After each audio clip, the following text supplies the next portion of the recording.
Hi అండి, అందరికీ నమస్తే. Welcome back my channel. ఈరోజైతే మన లంచ్ అయితే చూసేద్దాము. ఈరోజు నిమ్మకాయ పులిహోర చికెన్ కర్రీ అయితే చేశానండి.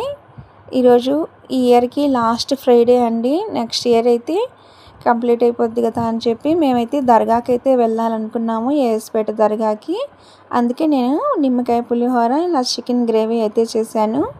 ఇప్పుడైతే దర్గాకి అయితే బయలుదేరుతున్నాము. దర్గాకి అయితే వచ్చేసామండి. మా వారికి ఈ దర్గా అంటే చాలా ఇష్టము. అంతసేపు ఆయన బైక్లో కూర్చోలేకపోయినా కానీ దర్గా అనగానే చాలా హ్యాపీగా అయితే వచ్చేస్తాము. ఇక్కడ కడ్డీలు వెలిగించేసి మా వారైతే టెంకాయ అది కొడుతూ ఉన్నారు. ఇప్పుడు చదింపులకైతే లోపలికైతే వెళ్ళాలి, దర్గా లోపలికి. ఈరోజు అయితే చాలా క్రౌడ్ ఉన్నారండి, ఫ్రైడే అని.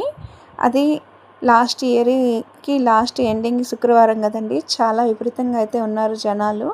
ఇప్పుడు లోపలికి వెళ్ళేదానికి కానీ చాలాసేపు అయితే అయింది మాకు, చాలా విపరీతంగా ఉండేలేకి. ఎట్టుకెళ్ళి లోపలికి అయితే దర్గా లోపలికి వచ్చామండి. మాకైతే ఫుల్ హ్యాపీ అనిపించింది. దర్గా లోపలికి రాగానే చాలా ప్రశాంతంగా అయితే ఉన్నిందండి.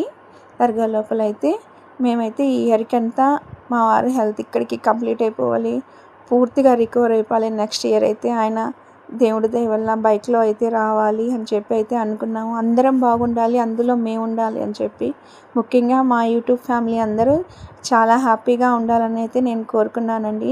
నన్ను సపోర్ట్ చేస్తున్న మీ అందరికీ అయితే చాలా ధన్యవాదాలు. దర్గాలో అయితే చాలా ప్రశాంతంగా, ఎంత హ్యాపీగా ఉందో అసలు నేనైతే చెప్పలేనండి.